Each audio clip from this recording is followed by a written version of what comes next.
This channel does not promote any violent, harmful, or illegal activities. All content provided by this channel is meant for an educational purpose only. আমার প্রয়াস ছিল যে দুটো জায়গা করে করব, একসঙ্গে সব জায়গায় করা সম্ভব নয়, আমার 7টা কনস্টিটুয়েন্সিতে একসাথে করা সম্ভব নয়।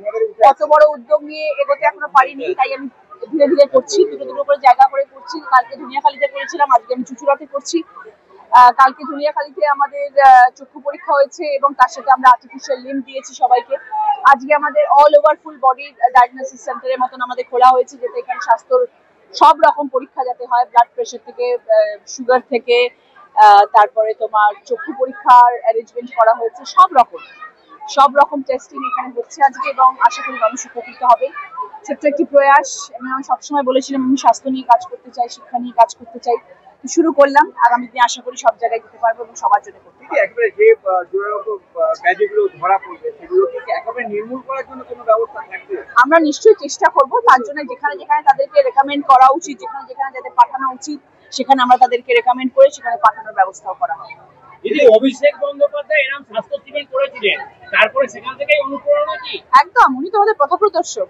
দিদি এবং অভিষেক ব্যানার্জি আমাদের পশ্চিমবাংলা তথা ভারতবর্ষের পথপ্রদর্শক।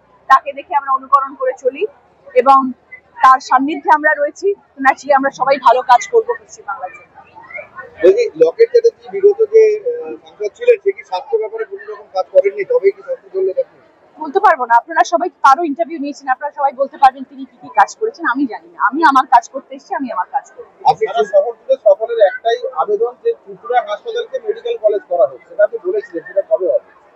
সেরকম স্বাস্থ্যের ব্যাপারে তো আমি যে বলেছি আমি কাজ করব। আগামী দিনে আমার সময়ও আছে। আমি কয়েক মাস হয়েছে সবে এসেছি, এখনো 1 বছরও কমপ্লিট হয়নি, সবে 7-8 মাস হয়েছে।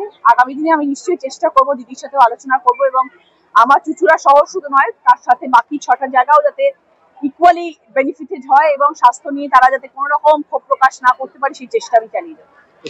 তিনি সদর হাসপাতালটা কবে দেখবেন? রোগী কল্যাণ সমিতি নেই, মিটিং হচ্ছে না, ভুরি অভিযোগ, সাধারণ মানুষের ওষুধের দাম বেশি নিচ্ছে, মানে ওষুধের দাম বেশি, দামি ওষুধ দিচ্ছে, ট্রিটমেন্ট হচ্ছে না। আপনি তো স্বাস্থ্য ব্যবস্থায় আজকে দেখছেন। আগামী দিনে নিশ্চয়ই হবে। আমি একটা করে সব কাজ করব এবং আপনাদের যা ক্ষোভ আছে, যা আপনাদের কমপ্লেইন্স আছে, সেগুলো নিয়ে আমি নিশ্চয়ই আগামী দিনে বসবো এবং যেগুলো যাতে না হয় সেটাও চেষ্টা করব। প্রাথমিকভাবে স্বাস্থ্য শিক্ষাটা কেন বেছে নিলেন?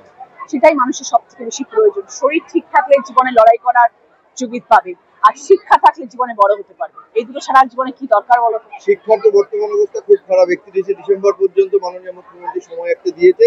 দিদি তো লড়াই করছেন। আমাদের দিদি যেখানে আছেন তিনি আমাদের ভরসা আশা। উনি যখন আছেন সবকিছু ঠিক থাকবে। কিন্তু অনেকে স্কুল যাচ্ছেন না, কি বলবেন তাদের উদ্দেশ্যে? ঠিক হয়ে যাবে। আমরা সবসময় শুভাকাঙ্ক্ষী সবকিছুর জন্য। আমরা চাইবো সবকিছু ঠিক হয়ে যাক এবং তাড়াতাড়ি ঠিকও হয়ে যাবে, সবাই স্কুলে যাবে। Thank you.